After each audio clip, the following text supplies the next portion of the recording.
배신당함이 은혜입니다. 그 후에 압살롬이 자기를 위하여 병거와 말들을 준비하고 호위병 50명을 그 앞에 세우니라. 압살롬이 일찍 일어나 성문 길 곁에 서서 어떤 사람이든지 송사가 있어 왕에게 재판을 청하러 올 때에 그 사람을 불러 이르되 너는 어느 성의 사람이냐 하니 그 사람의 대답이 종은 이스라엘 아무 지파에 속하였나이다 하면 압살롬이 그에게 이르기를 보라 네 일이 옳고 바르다마는 내 송사를 들을 사람을 왕께서 세우지 아니하셨다 하고 또 압살롬이 이르기를 내가 이 땅에서 재판관이 되고 누구든지 송사나 재판할 일이 있어 내게로 오는 자에게 내가 정의 베풀기를 원하노라 하고 사람이 가까이 와서 그에게 절하려 하면 압살롬이 손을 펴서 그 사람을 붙들고 그에게 입을 맞추니 이스라엘 무리 중에 왕께 재판을 청하러 오는 자들마다 압살롬의 행함이 이와 같아서 이스라엘 사람의 마음을 압살롬이 훔치니라. 사무엘하 15장 1에서 6절 말씀. 사무엘하 15장은 그 후에로 시작합니다. 압살롬이 다윗이 압살롬을 용서하고 입을 맞춰준 다음입니다. 용서라는 것은 쉽게 되지 않습니다. 마음을 먹는다고 되는 일도 아닙니다. 시간이 지나야 하고 하나님의 은혜가 임해야 합니다. 다윗도 압살롬을 완전히 용서하기까지 5년이라는 긴 시간이 필요했습니다. 그가 어떤 세월을 보냈을지 상상해 보십시오. 하나님 앞에서 고통스럽게 씨름하며 슬픔과 애곡의 시간을 보낸 끝에 결국 아들을 용서하기로 마음먹고 압살롬에게 입맞췄을 것입니다. 이렇게 압살롬은 왕자의 자리로 돌아왔고 온전히 받아들여졌습니다. 그러나 그렇게 용서받은 압살롬은 아버지 다윗의 은혜를 저버리고 배신합니다. 우리는 이런 배은망덕한 압살롬을 어떻게 바라봐야 할까요? 형제를 살해하고 아버지를 배신한 압살롬을 향해 페류나라고 손가락질을 할 수도 있겠지만 오히려 다윗에게 있어서는 돌봄이 필요한 자입니다. 왜냐하면 압살롬은 죽어 마땅한 죄인이기 이전에 다윗이 사랑한 용서받은 아들이기 때문입니다. 그의 모든 죄와 허물에도 불구하고 아버지의 사랑은 멈추지 않았습니다. 돌봄이 필요한 사람, 이토록 귀한 용서를 받은 압살롬이 이제 어떻게 살아야 할까요? 우리의 기대와는 다르게 그 후에 압살롬은 자기를 위하여 움직입니다. 압살롬은 그러면 안 되는 사람이었습니다. 용서받은 죄인으로서 용서해 주시는 분을 위해 사는 것이 마땅한데 압살롬은 형에 대한 참회도 용서해 주신 아버지에 대한 감사도 없이 지은 죄에 대한 형벌만 탕감받고는 아버지로부터 등을 돌렸습니다. 자기를 위해서 사는 것, 돌봄이 필요한 사람의 첫 번째 특징입니다. 두 번째 특징은 무엇입니까? 1절 후반절에는 압살롬이 자기를 위해 병거와 말과 호위병 50명을 세웠다고 기록되어 있습니다. 50이라는 숫자가 적지 않습니다. 이 많은 사람들이 압살롬 한 사람에게 붙어 있습니다. 자기의 우월성을 그런 식으로 과시하려 했던 것 같습니다. 요즘 말로 허세장렬입니다. 사람들이 허세를 부리는 이유는 내면이 비어있기 때문입니다. 진짜 속이 꽉 찬 사람은 우월함을 증명할 필요가 없기에 굳이 사람들에게 과시하지 않습니다. 힘이 센 것과 힘이 세 보이는 것은 차원이 다른 말입니다. 힘을 자랑하며 큰 소리치는 사람들은 자신이 갖지 못한 큰 힘을 동경해서 그런 경우가 대부분입니다. 진짜 부자인 사람보다 부자처럼 보이고 싶은 사람이 더 보여주고 싶어 안다라는 것과 비슷합니다. 압살롬이 이토록 자신을 치장하고 과시하는 모습은 그가 몸도 마음도 매우 가난하고 약하다는 사실을 드러내는 증거입니다. 그는 돌봄이 필요합니다. 돌봄이 필요한 사람의 특징 세 번째는 무엇입니까? 압살롬이 일찍 일어났다는 2절 말씀에서 힌트를 얻습니다. 허세를 부리고 과시하며 자기를 위해 사는 사람들이 게으를 거라고 섣불리 판단하지 마십시오. 이런 부류 중에는 부지런한 사람들이 많습니다. 새벽부터 일어나 운동하고 공부하고 명상하고 절대 시간을 허투루 보내지 않으며 근면 성실합니다. 이 사람들은 왜 이렇게 부지런할까요? 불안해서 그렇습니다. 성실함의 목적이 주님을 위함이 아닌 모두 자기 자신을 위한 것이라면 부지런히 살아도 늘 불안할 것입니다. 삶의 태도와 삶의 목적은 별개의 문제입니다. 바른 태도는 바른 목적 하에서만 의미가 있습니다. 여호와께서 성을 지키지 않으시면 파수꾼에 깨어있음도 허사입니다. 목적과 방향이 잘못되면 아무리 일찍 일어나고 눕게 눕고 수고한다 할지라도 모두 허사입니다. 시편 127편 1에서 2절 말씀. 방향이 틀리면 성실할수록 방황입니다.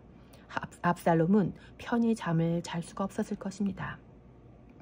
그는 지금 불안합니다. 압살롬은 돌봄이 필요합니다. 이 사람은 또 어떤 사람입니까? 일찍 일어나서 성문 길 곁에 선 압살롬은 아침부터 억울함을 가지고 오는 사람들의 이야기를 다 들어줬습니다. 듣고 나서는 평가를 이렇게 해줍니다. 듣고 보니 다 옳고 정당한 말이지만 그 사정을 대신 말해줄 사람이 왕에게는 없소. 사무엘하 15장 3절 말씀. 지금 압살롬은 백성들에게 매우 친절하고 상냥합니다. 그러나 이 친절 또한 자신을 위한 친절입니다. 백성을 위하는 척이지만 사실은 공정한 재판의 기회를 빼앗고 왕과 백성을 이간질하고 있습니다. 이런 친절은 사기라고 합니다. 사랑이 없는 친절은 100% 사기입니다. 여러분, 사기꾼은 친절합니다. 반면 아버지는 냉정합니다. 주변에 이런 사람이 있다면 조심하십시오. 대부분이 사기꾼입니다. 의도가 있는 친절을 손절하십시오. 목적이 있는 친절은 거절하십시오. 친절하다고 다 친구가 아닙니다. 그렇다면 왜 압살롬은 그토록 친절했을까요? 그는 지금 외롭고 두렵습니다. 친절하지 않으면 친구가 생기지 않기 때문입니다. 지금 압살롬은 꾸며낸 친절을 통해 마음을 훔쳐 친구를 만들고 있습니다. 그는 돌봄이 필요합니다. 내가 얻을 이익을 생각하며 그것을 목적 삼고 그런 의도하에 순수성을 잃은 상태에서 행동하는 것이 돌봄이 필요한 압살롬의 네 번째 특징입니다. 또 압살롬은 정의를 앞세워 자기 목적을 달성하려고 합니다. 누가 나를 이 나라의 재판관으로 세워주기만 하면 누구든지 소송 문제가 있을 때에 나를 찾아와서 판결을 받을 수가 있을 것이고 나는 그에게 공정한 판결을 내려줄 것이요. 사무엘하 15장 4절 말씀. 여러분, 저희가 있는 정의의 사도들이 결국 자기 호주머니 채우는 것을 많이 보지 않으셨습니까?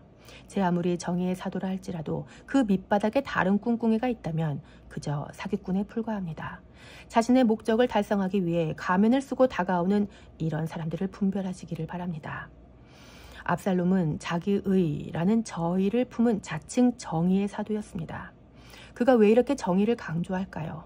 첫째, 그가 사실은 불의하기 때문이고, 둘째, 자신의 정의가 강조되어야 상대적으로 저 사람이 불의해 보이기 때문입니다.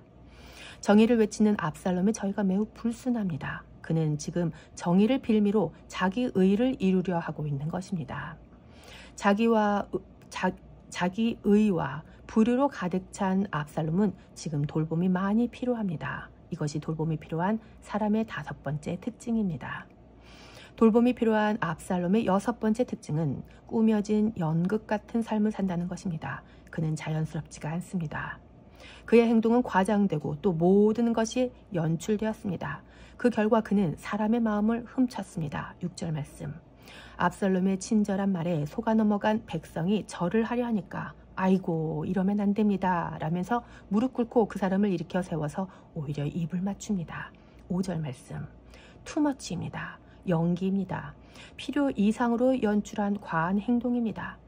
누군가 여러분의 마음을 훔치려는 목적으로 다가온다면 그는 100% 연기자입니다. 여러분의 동반자가 연기자라고 생각해 보십시오. 여태 해왔던 모든 것이 다 당신의 마음을 훔치기 위한 연기임을 한다면 그와 동행할 수 있으시겠습니까? 그러나 대체로 순진한 사람들은 연기자의 연기에 감동을 받아 속아 넘어갑니다. 이스라엘 백성들도 그의 연기에 잘도 속아 넘어갔습니다. 분별하십시오. 압살롬의 눈물은 소위 악어의 눈물입니다. 마귀는 마귀의 모습으로 오지 않습니다. 광명한 천사의 모습으로 옵니다. 압살롬은 용서받은 왕자가 아닌 반란을 위해 사람들의 마음을 훔치는 연기자로 살고 있습니다. 도대체 그는 왜 이렇게 사는 걸까요? 하나님의 뜻보다 자기 뜻을 이루고 싶어서 그렇습니다. 하나님의 뜻 안에 사는 자들은 자연스럽습니다. 이미 용서와 사랑을 받았으므로 더 이상 연기할 필요도 없고 연출하지도 않습니다. 더 좋은 사람처럼 보일 필요도 친절해 보일 필요도 없으니 있는 모습 그대로 삽니다. 이런 삶을 모르고 자기의 꿈과 야망을 위해 거짓 인생을 살던 압살롬은 돌봄이 많이 필요합니다. 우리 예수님은 이런 면에서 우리에게 친절하지 않으십니다. 주님은 냉정하십니다. 왜 그러십니까? 죄를 근절시키기 위해 그렇게 하십니다. 죄에 대해서는 냉혹할 정도로 냉정하십니다. 이때 상처받으면 안 됩니다. 죄에 대해 냉정하신 하나님보다 관대하게 다 품어주는 척하며 친절하게 접근하는 원수 마귀에게 가고 싶은 게 인간의 마음입니다. 여러분 속지 마십시오. 그 친절은 마음을 훔치기 위한 도둑의 수작입니다. 우리는 잘 분별해야 할 것입니다. 우리의 구원자가 우리에게 오신 이유는 우리 마음을 훔치기 위함이 아님을 기억하십시오. 압살롬은 4년 동안 부지런히 백성들의 마음을 훔쳤습니다. 압살롬은 살인자가 아닙니까? 그것도 무려 형을 죽인 살인자입니다. 그러면 아무리 용서를 받았다 해도 겸손하게 참회하며 살았어야 했는데 다른 꿍꿍이를 담고 있습니다. 자숙해야 마땅한 때에 자기를 위해 칼을 갈고 있는 모습, 압살롬의 7번째 특징입니다. 압살롬의 서원. 압살롬이 드디어 왕 앞에 나아갑니다. 4년 만에 다윗 왕에게 나아간 압살롬이 뭐라고 하는지 봅시다. 4년 만에 압살롬이 왕께 아뢰되 내가 여호와께 서원한 것이 있사오니 청하건대 내가 헤브론에 가서 그 서원을 이루게 하소서. 당신의 종이 아람 구술에 있을 때에 서원하기를 만일 여호와께서 반드시 나를 예루살렘으로 돌아가게 하시면 내가 여호와를 섬기리다 하였나이다. 사무엘하 15장 7에서 8절 말씀. 압살롬은 서원이라고 포장했지만 그저 인간의 야망입니다. 속지 마십시오. 그저 욕망의 칼을 갈던 그가 자기 꿈을 이루기 위한 미신적인 기도를 했을 뿐입니다. 자기를 위해서 하나님께 서원하며 기도할 수 있는 것, 이것이 돌봄이 필요한 압살롬의 8번째 특징입니다. 우리도 자기 자신을 위해 서원 기도하지 않도록 주의하여야 할 것입니다. 주님, 이번에만 용서해 주시면, 이번 일만 잘되게 해주시면, 제 소원만 이루어 주시면 제가 주님을 위해 살겠습니다. 이런 기도는 압살롬의 기도입니다. 자신의 소원을 이루고 싶어서 하는 기도일 뿐 하나님의 이름이 거룩히 여김을 받는 기도는 아닙니다.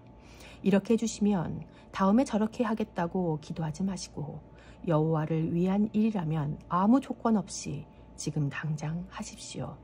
서원의 내용을 주목해 봅시다. 외할아버지의 나라 그술에 3년 동안 피신해 있으면서 하나님께 자기를 돌아가게 해주시면 주를 섬기겠다라고 약속을 했답니다. 주를 섬기겠다는 말이 무슨 뜻입니까? 바로 자기가 왕이 되겠다는 말입니다. 다윗 왕의 첫째 아들 암논은 압살롬의 손에 죽었습니다.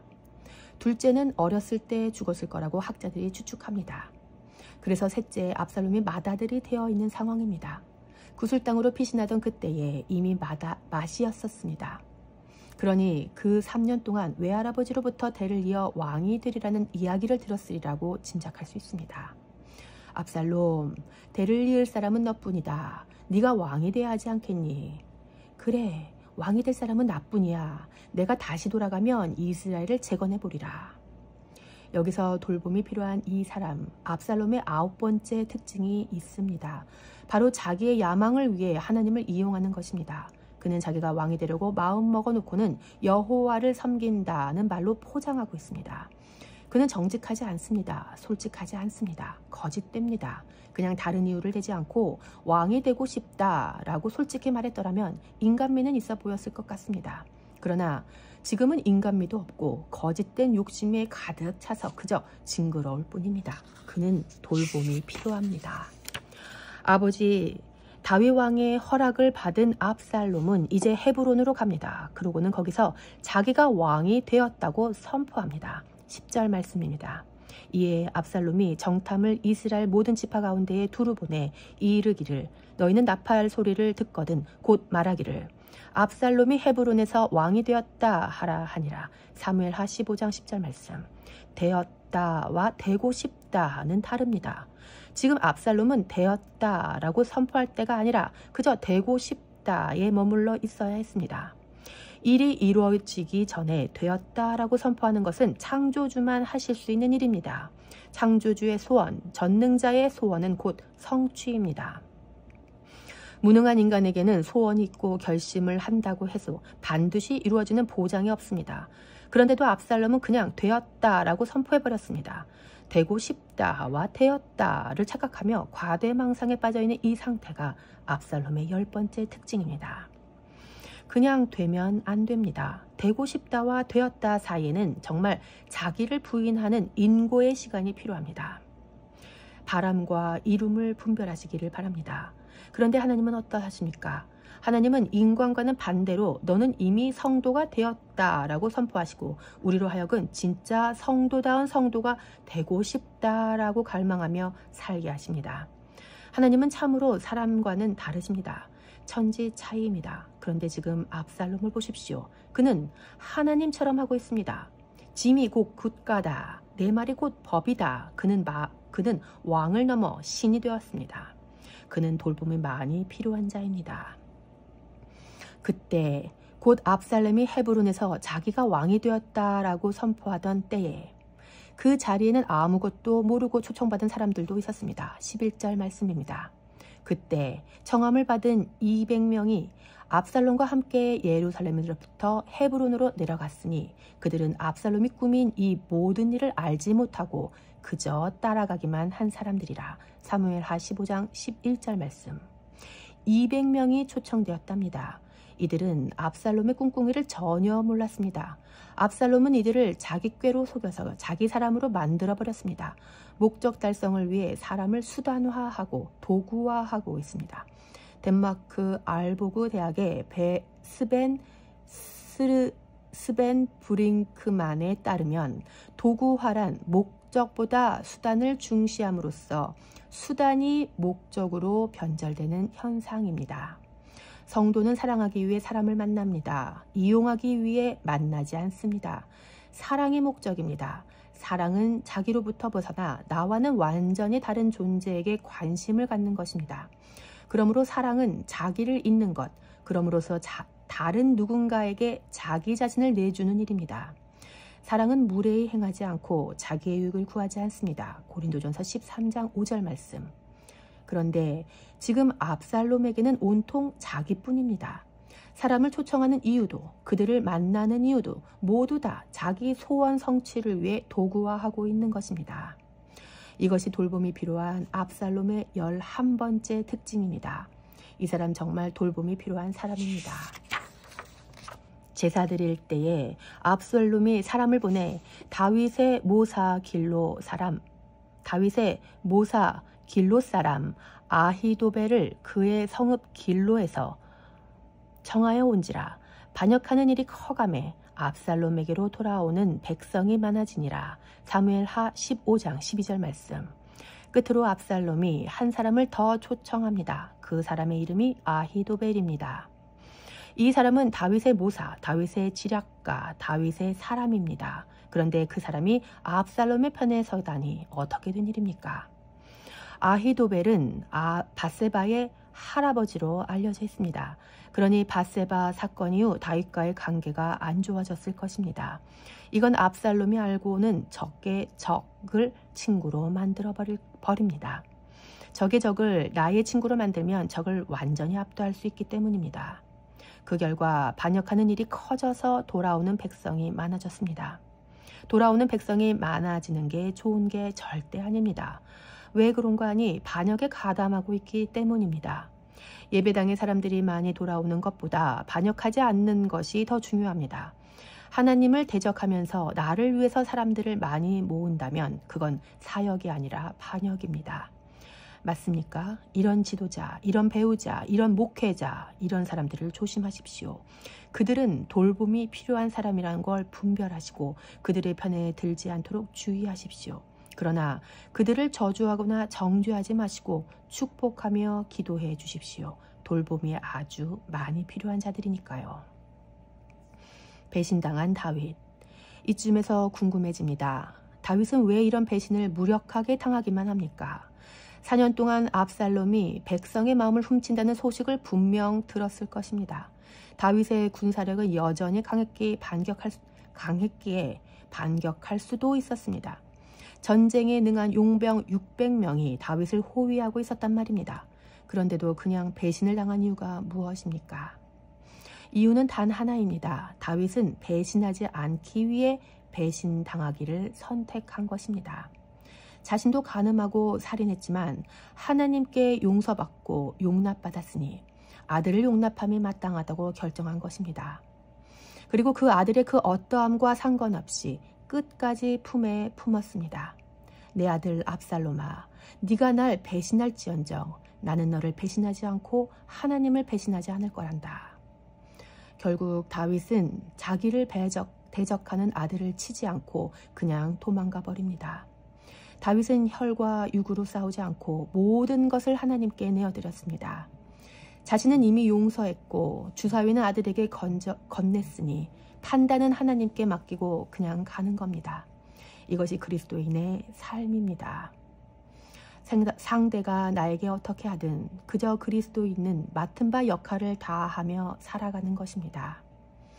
그 사람이 배신을 하더라도 그 사람이 또 어떤 짓을 하더라도 하나님으로부터 온 절대적인 은혜를 가지고 그냥 살아가는 것입니다. 오히려 그리스도인에게는 이렇게 배신당하는 것이 은혜가 됩니다. 우리 예수님의 삶을 보십시오. 예수님은 배신을 당하셨지만 제자들과 하나님을 배신하지 않으셨습니다. 하나님의 뜻에 순복하시고 아버지의 뜻을 이루셨습니다. 마태복음 말씀에서 확인해 봅시다. 말씀하실 때에 12 중에 하나인 유다가 왔는데 대제사장들과 백성의 장로들에게 파송된 큰 무리가 칼과 몽치를 가지고 그와 함께 하였더라. 예수를 파는 자가 그들에게 군호를 짜 이르되 내가 입맞추는 자가 그이니 그를 잡으라 한지라. 마태복음 26장 47에서 48절 말씀. 48절은 가룟 유다의 말입니다. 예수님의 제자 12 중에 하나인 유다가 입을 맞췄습니다. 그렇다면 예수님도 유다에게 입을 맞춰 주신 것입니다. 다윗과 압살롬도 입을 맞췄습니다. 다윗은 압살롬을 용서해서 입맞춤 해주었지만 압살롬은 그때 이미 배신의 꿈을 꾸고 있었을 겁니다. 동일하게 예수님은 제자들과 온 인류를 위해 하나님의 뜻에 순복하시기 위해 입을 맞춰 주셨지만 가룟 유다는 자기를 위해 그 돈 몇 푼에 예수님을 배신하며 입을 맞추었습니다. 예수님은 그들과 대적해 이길 힘이 있으셨지만 십자가를 지라는 하나님의 명령을 배신하지 않으시고 또 예수님으로 인해 구원받을 온 인류를 위해 배신하지 않으셨습니다.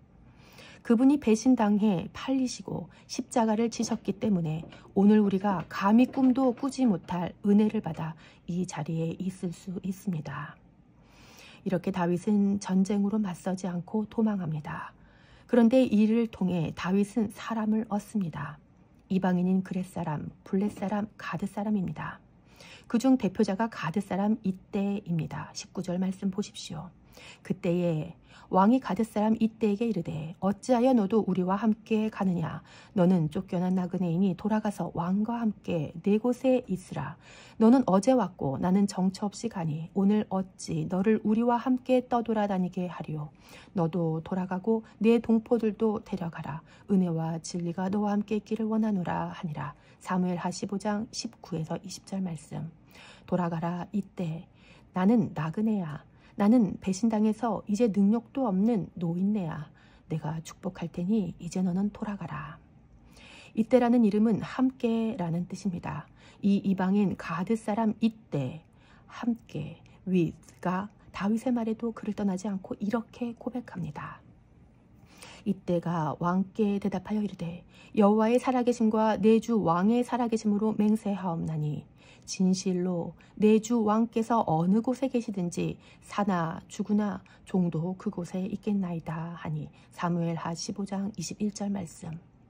나는 당신 가는 곳에서 당신의 종으로 살겠습니다. 사나 죽으나 나는 당신의 것입니다. 지금 도망가는 다윗을 따라가봐야 행복이나 안전, 평안은 없습니다. 그런데도 이때는 왜 떠나지 않습니까? 바로 거기에 왕이 계시기 때문입니다. 전쟁에 승리하여 왕의 보좌에 앉아있는 다윗에게 찾아오는 사람들은 다윗에게 뭔가를 바라고 접근한 친절한 도둑일 수 있습니다. 겉으로는 구분이 잘 안 됩니다. 그러나 다윗이 맞서 싸우지 않고 무력하게 배신당하자 이 이방인들을 얻게 된 것입니다. 옥석이 가려졌습니다. 다윗의 이 모습을 마치 이방인인 우리를 얻으신 예수님과 같습니다. 우리도 그분을 얻었습니다. 우리가 훔치지 않았습니다. 우리는 예수님이 누구신지 하나님이 누구신지도 몰랐던 민족입니다. 얼마 전까지만 해도 우리나라는 정한수 떠놓고 비나이다 비나이다 천지신명을 부르며 빌던 민족이었습니다. 그러나 지금은 우리가 그 하나님과 함께하고 있습니다. 이스라엘의 하나님이 우리와 함께 계십니다. 이유가 무엇입니까? 그분이 배신당하셨기 때문입니다. 그분이 자기 민족, 자기 사람들에게 배신당하시고 우리와 같은 이방인들을 얻으셨습니다. 할렐루야. 그렇게 왕의 일행이 피난길을 떠날 때 제사장 사독과 아비아달이 뭔가 기특한 일을 합니다. 바로 언약궤를 메어오는 것입니다. 24절입니다. 보라, 사독과 그와 함께한 모든 레위 사람도 하나님의 언약궤를 메워다가 하나님의 궤를 내려놓고 아비아들도 올라와서 모든 백성이 성에서 나오기를 기다리도다. 사무엘하 15장 24절 말씀. 제사장들과 레위 사람들이 언약궤를 메고 같이 따라 나가려고 하고 있습니다. 언약궤는 하나님의 임재의 상징입니다. 그래서 과거 엘리 대제사장 때 장로들이 언약궤만 있으면 전쟁에 승리한다고 믿어서 하나님의 임재를 전쟁 승리의 수단으로 도구화하지 않았습니까? 훗날 다윗이 그 언약궤를 다윗성으로 다시 모셔오기 위해 얼마나 애를 먹었습니까? 이스라엘의 정체성이라고도 할 수 있고 국가의 국세라고도 할 수 있는 엄청난 가치의 성물입니다. 정신없는 왕과는 달리 제사장들과 언약궤로부터 챙겨메고 가려고 기다리고 있는 것입니다. 그런데 다윗은 이 언약궤를 도구 삼아 하나님을 앞장 세우고 도망가지 않습니다. 25절 말씀입니다. 왕이 사독에게 이르되 보라, 하나님의 궤를 성읍으로 도로 메어가라. 만일 내가 여호와 앞에서 은혜를 입으면 도로 나를 인도하사 내게 그 궤와 그 계신대를 보이시리라. 사무엘하 15장 25절 말씀. 그거 그냥 거기 둬. 제자리에 돌려놔. 슈브. 가져가. 하나님께서 배신당하라 하시면 아멘 하고 배신당하고, 도망가라 하시면 또 아멘 하고 도망가고, 십자가를 지라고 하시면 아멘 하고 십자가 지고, 죽으라고 하시면 아멘 하고 죽는 겁니다. 십자가 밑에서 살려달라고 기도하는 게 아닙니다. 이유가 무엇입니까? 용서받고 용납받았기 때문입니다. 다윗은 언약궤를 돌려놓으라고 조치하면서 26절에 그 유명한 고백을 합니다. 그러나 그가 이와 같이 말씀하시기를 내가 너를 기뻐하지 아니한다 하시면 종이 여기 있사오니 선히 여기시는 대로 내게 행하시옵소서 하리라. 사무엘하 15장 26절 말씀. 하나님이 다윗을 기뻐하지 아니하신다면 하나님 보시기에 선한 대로 판단하시라는 말씀을 드리는 겁니다. 하나님께서 다윗 너 별로야. 다윗 나는 너 싫어. 네가 죽어. 그냥 배신당해. 라고 말씀하신다 할지라도 아멘 하고 간다는 이야기입니다. 예, 제 뜻대로 마시고 하나님 좋으신 뜻대로 하시옵소서. 하나님 앞에서 순복하는 다윗의 모습입니다. 어떤 평가가 떨어진다고 해도 아멘 하겠다는 것입니다. 내 목숨을 보존하기 위해 하나님의 이름을 빌려 기도하지 않습니다. 하나님을 도구화하지 않습니다. 언약궤를 제자리로 돌려놓습니다. 그러고 나서 다윗이 어떻게 합니까? 28절입니다. 너희에게서 내게 알리는 소식이 올 때까지 내가 광야 나루터에서 기다리리라 하니라. 사무엘하 15장 28절 말씀. 그렇게 하나님 손에 맡겨놓고 광야에서 하나님의 처분을 기다립니다. 여러분, 바로 이 모습이 용서받은 자의 삶입니다. 용서받은 자는 압살롬처럼 반역하지 않고 이제는 배신을 당한다 할지라도 자신은 배신하지 않고 오히려 나를 배신하는 사람을 감당하면서 삽니다. 하나님을 도구화하지 않고 광야에서 그분의 음성을 기다리며 삽니다. 그분이 어떤 평가를 하시고 어떤 처분을 내리시든 아멘으로 반응하며 삽니다.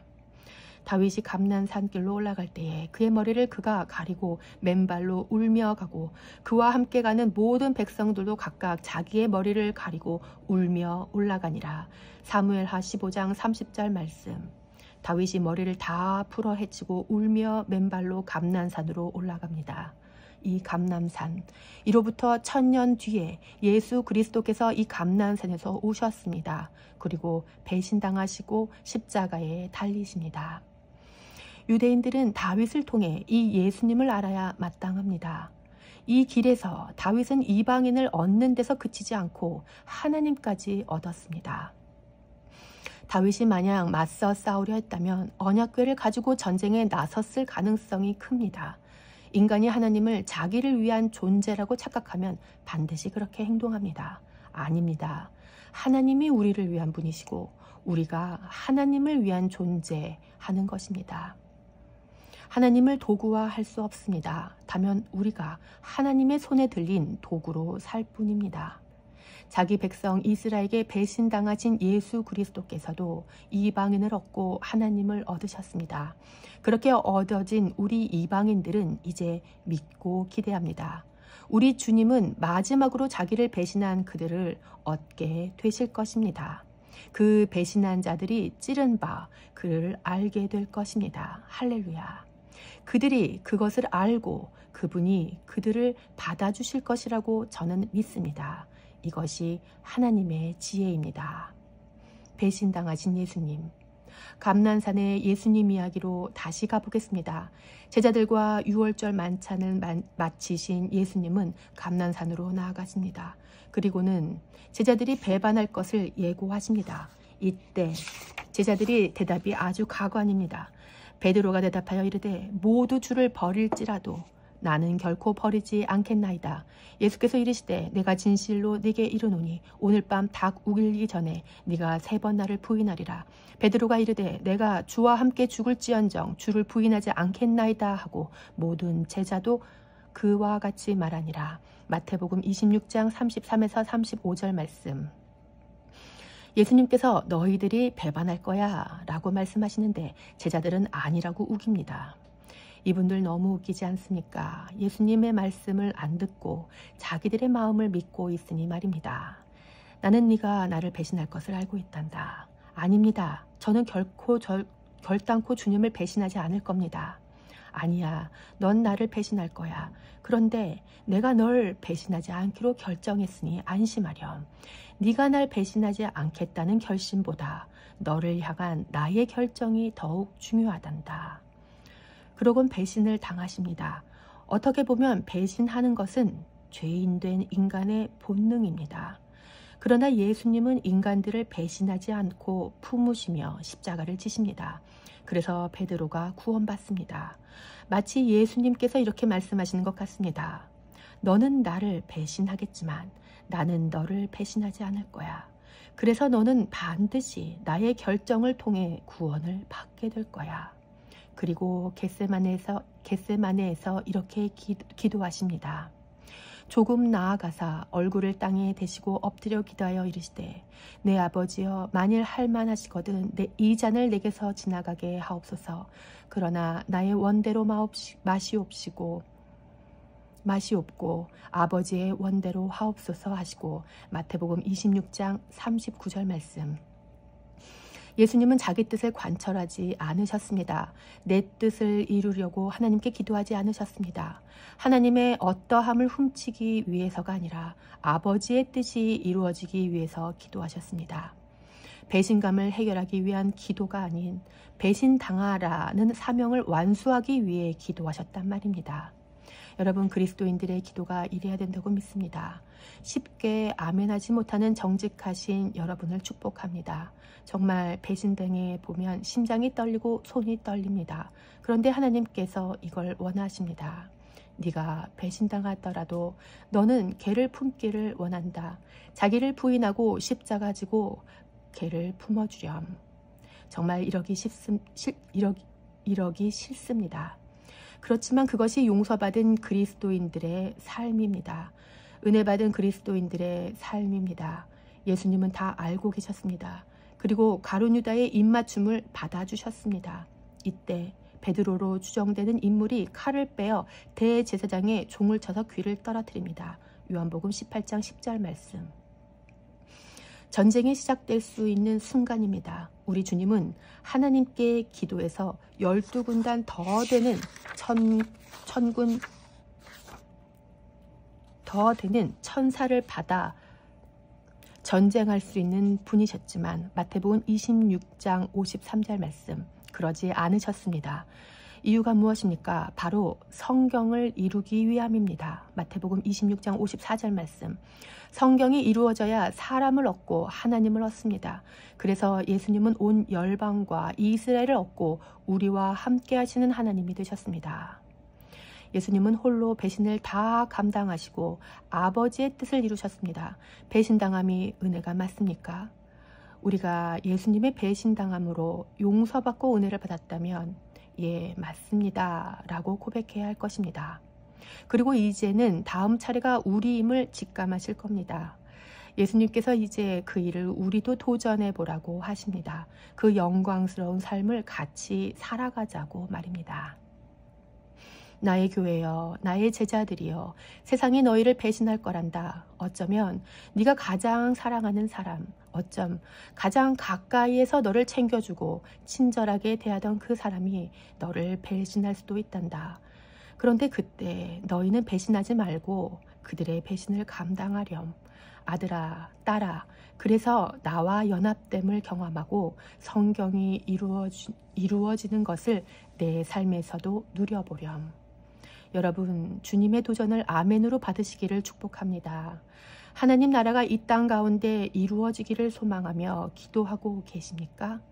그런 분들은 예수님의 삶을 보고 이렇게 고백할 것입니다. 예, 주님으로부터 받은 용서와 용납이 있는 저에게도 이 일을 이루시옵소서. 이 잔을 옮겨주시면 참 좋겠지만 내 뜻대로 마시고 주 뜻대로 하옵소서. 이 고백을 하는 자가 교회입니다. 이것이 기독교입니다. 역사적으로 교회는 늘 이렇게 살아왔습니다.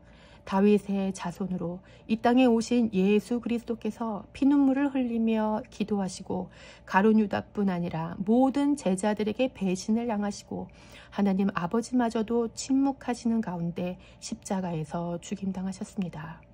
그리고 이방인들을 얻으셨습니다. 우리가 그 증인들입니다. 선지자들의 글로 말씀하신 성경을 이루시고 하나님 아버지를 얻으셨습니다. 유대인과 이방인이 예수 그리스도의 몸으로 하나가 되어 서로 사랑하며 이 일을 이루신 이스라엘의 하나님만을 찬양하는 다윗의 장막을 지으신 것입니다.